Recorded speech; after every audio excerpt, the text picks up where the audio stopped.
तो मुस्लिम league secular है, ये बात राहुल गांधी ने कही, अमेरिका में कही।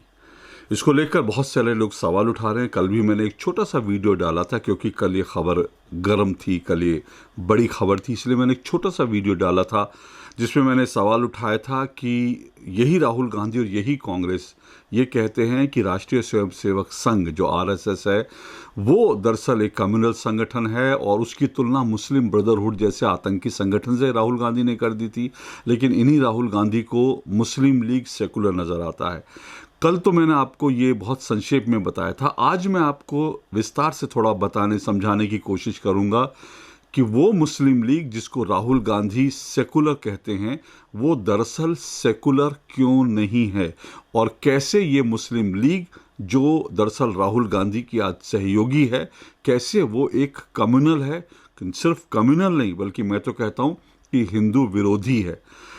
इसको लेके इसको समझने से पहले सबसे पहले ये समझिए कि ये बात जो आ रही है कि दरअसल ये जो मुस्लिम लीग है, इंडियन यूनियन मुस्लिम लीग जो एक राजनीतिक पार्टी है, क्या वो राजनीतिक पार्टी दरअसल जिन्ना की मुस्लिम लीग से अलग है? एक सवाल ये उठ रहा है क्योंकि जैसे ही राहुल गांधी ने कहा था कि मुस्लिम लीग जो है वो सेकुलर है तो लोगों ने सवाल उठाया था कि भाई जिन्ना की मुस्लिम लीग तो इसकी स्थापना किसने की थी? हम सब जानते हैं मोहम्मद अली जिन्ना ने की थी और भारत के बंटवारे के लिए की थी।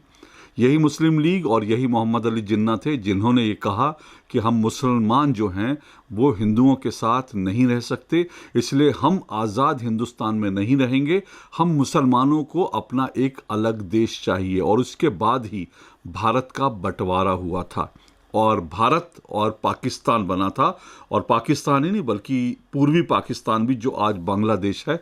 तो भारत के दो हिस्से, दो टुकड़े नहीं बल्कि मैं आज कहता हूं कि भारत के 3 टुकड़े उस वक्त कर दिए गए थे, पूर्वी पाकिस्तान, पाकिस्तान और भारत। तो इस तरह से भारत का बंटवारा जो है करवाया था वो मोहम्मद अली जिन्ना ने करवाया था, और हिंदू मुस्लिम थ्योरी पर कि जो मुसलमान हैं वो हिंदुओं के साथ नहीं रह सकते, इसलिए हमें अलग राज्य चाहिए। तो मोहम्मद अली जिन्ना के नेतृत्व में मुस्लिम लीग ही थी जिसने इस पूरे बंटवारे के बीज बोए थे। इस बंटवारे को लेकर देश भर में कत्लेआम करवाया था और आखिरकार अंग्रेज़ों को और भारत के कुछ नेताओं को इनकी मांग के आगे, मोहम्मद अली जिन्ना की मांग के आगे झुकना पड़ा।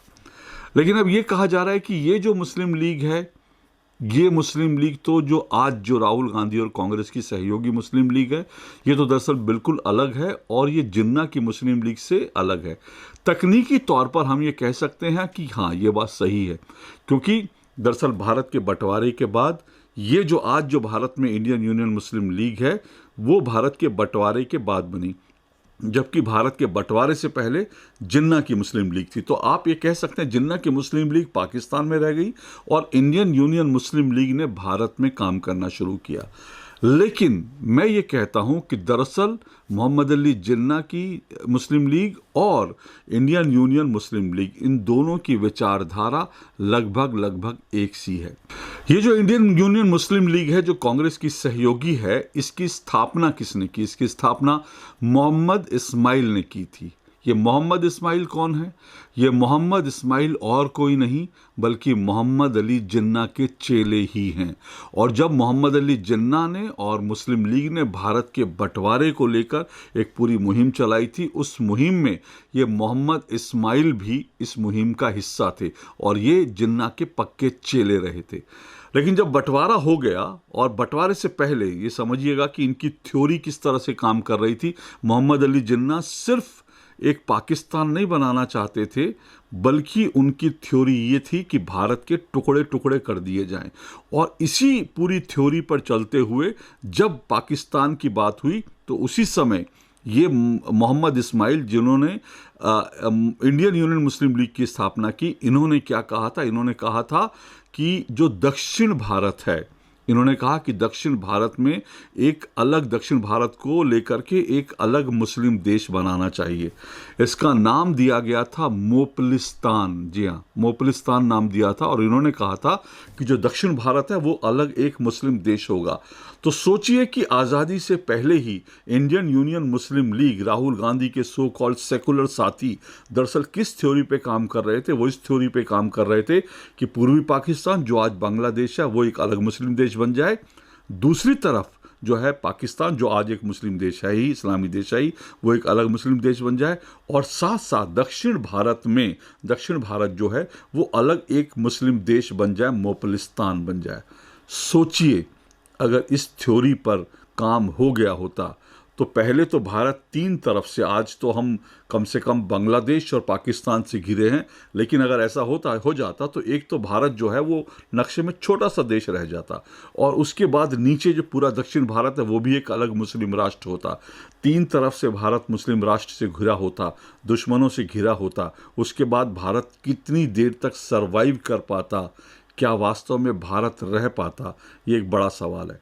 तो ये मोहम्मद इस्माइल ही थे जिन्होंने थ्योरी दी मोपलिस्तान बनाने की, लेकिन उस थ्योरी पे काम नहीं हो पाया।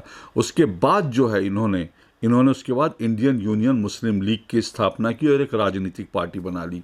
अब सवाल ये था, कुछ लोग ये कहते हैं, कुछ लोग इस बात को बड़ी दृढ़ता के साथ कहते हैं कि दरअसल जो लोग, जिन्ना के जो साथी पाकिस्तान नहीं जा पाए, वो इस थ्योरी पर काम कर रहे थे कि कैसे भारत को एक इस्लामी मुल्क बना दिया जाए, और इसी के तहत इंडियन यूनियन मुस्लिम लीग की स्थापना की गई। अब ये कहा जाता है इंडियन यूनियन मुस्लिम लीग जो है वो सेकुलर है। मैंने इसकी सेकुलर के जो इसकी परिभाषा थी उनको तलाशने की कोशिश की, कैसे सेकुलर है, इसको मैंने तलाशने के लिए बहुत रिसर्च की। पहली बात यह है कि ये जो इंडियन यूनियन मुस्लिम लीग है, इसमें ऊपर से लेकर नीचे तक सभी पदाधिकारी जो हैं वो टोटली सभी पदाधिकारी जो हैं वो मुस्लिम हैं। तो सवाल ये है कि क्या आपको एक भी हिंदू, एक भी क्रिश्चियन, एक भी बौद्ध नहीं मिला? जब आपकी पार्टी में किसी और धर्म के व्यक्ति के लिए जगह ही नहीं है तो फिर आप सेकुलर कैसे हो सकते? तो राहुल गांधी ये जो कहते हैं कि ये सेकुलर पार्टी है, ये सबसे बड़ा झूठ है। अब मैं आता हूं, इनकी पूरी पार्टी है वो किस विचारधारा पे काम करती है। मैं आपको ये भी बता दूं, आज़ादी से पहले मोहम्मद इस्माइल जो हैं मोपलिस्तान बनाने की बात करते थे, और आज़ादी के बाद उन्होंने पूरे भारत में शरिया कानून लागू करने की, यानी इस्लामी कानून लागू करने की वकालत की, लेकिन उसमें कहीं हद तक तो सफल हुए, कहीं हद तक नहीं हुए। लेकिन क्योंकि कुछ हद तक कई जगह पर शरिया कानून लगा दिया जाता है भारत में, आज भी जो है कई जगहों पर आज भी जो है जो मुस्लिम पर्सनल लॉ बोर्ड है वो अपने आप को शरिया कानून से चलने की बात करता है और कहता है हम शरिया कानून से ही चलेंगे जो देश के संविधान और कानून से भी ऊपर है। तो यही सोच जो है कम से कम ये इंडियन यूनियन मुस्लिम लीग की भी है, जिसको राहुल गांधी सेकुलर बता रहे हैं। अब बड़ी बात क्या, बड़ी बात यह कि मैंने तमाम रिसर्च करनी शुरू करी इस इंडियन यूनियन मुस्लिम लीग राहुल गांधी की सेकुलर पार्टी की। इनकी वेबसाइट पे, इनके सोशल मीडिया हैंडल्स पे तमाम चीज़ें जब मैंने रिसर्च की तो मैंने कुछ चीज़ें पाई जो मैं आपको बताता हूँ। ये इंडियन यूनियन मुस्लिम लीग भारत में समान नागरिक संहिता यानी एक देश एक कानून का विरोध करती है। ये विरोध करती है, जो लोग कहते हैं कि सेकुलर देश है तो सेकुलर देश में तो सबके लिए एक कानून होना चाहिए, लेकिन यहाँ पर वो कहती है, इंडियन यूनियन मुस्लिम लीग कहती है एक कानून नहीं, हम मुसलमानों के लिए अलग कानून होना चाहिए। जो लोग ऐसी बात कहें वो सेकुलर कैसे हो सकते हैं। दूसरी बात, मैंने इनके सोशल मीडिया पे देखा, इनके सोशल मीडिया पे तुर्की को लेकर के बहुत कुछ कहा गया है। इनके सोशल मीडिया पर जो है साथ साथ जो है फ़िलिस्तीन को लेकर बहुत कुछ कहा गया है, फ़िलिस्तीन से सॉलिडेरिटी जताई गई है। लेकिन इनके सोशल मीडिया पर कहीं पर भी भारत में जो आतंकी हमले होते हैं, कश्मीर में जो कुछ होता है, उसको लेकर कहीं भी इसको लेकर कुछ नहीं कहा गया और इस पर बिल्कुल ये पार्टी पूरी तरह से खामोश है। ये पार्टी जब बाकायदा जो है श्रीलंका में कोई हमला होता है, आतंकी हमला होता है, उसकी तो मुखालफत, उसकी मजम्मत करती है ये पार्टी, लेकिन भारत में कोई आतंकी हमला होता है तो उस पर ये पार्टी चुप हो जाती है। पाकिस्तान को लेकर ये पार्टी बिल्कुल खामोश है। आप जानते हैं पाकिस्तान कश्मीर में, भारत में आए दिन आतंकी हमले करता रहता है, लेकिन इंडियन यूनियन मुस्लिम लीग पाकिस्तान को लेकर बिल्कुल खामोश होती है। जब भारत में नागरिकता संशोधन कानून आया तो यही इंडियन यूनियन मुस्लिम लीग ने केरल में बड़े बड़े जो है जलसे किए, लोगों को मोबिलाइज किया और कहा कि ये नागरिकता संशोधन कानून नहीं लागू होना चाहिए।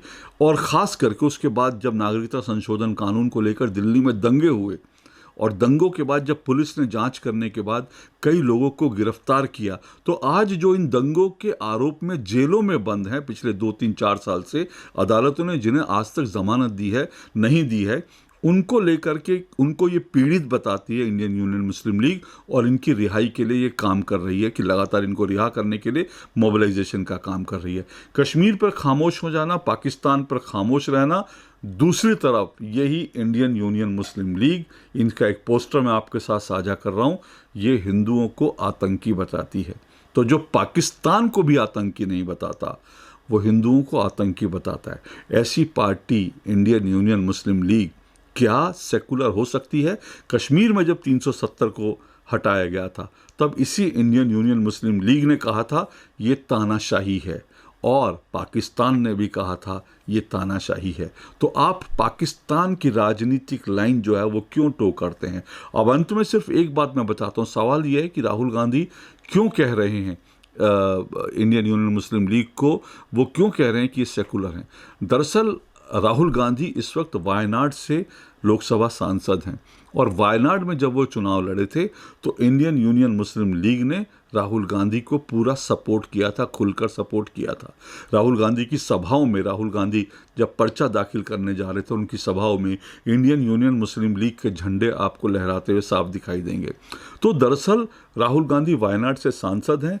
केरल में इंडियन यूनियन मुस्लिम लीग की एक पकड़ है, एक उसका वोट बैंक है, और इसीलिए राहुल गांधी को लगता है कि ये मुस्लिम लीग जो है वो सेकुलर हो गई, लेकिन हिंदू तो आतंकी हैं, आरएसएस आतंकी हैं, पर इंडियन यूनियन मुस्लिम लीग जो है वो दरअसल जो है वो बिल्कुल सेकुलर है।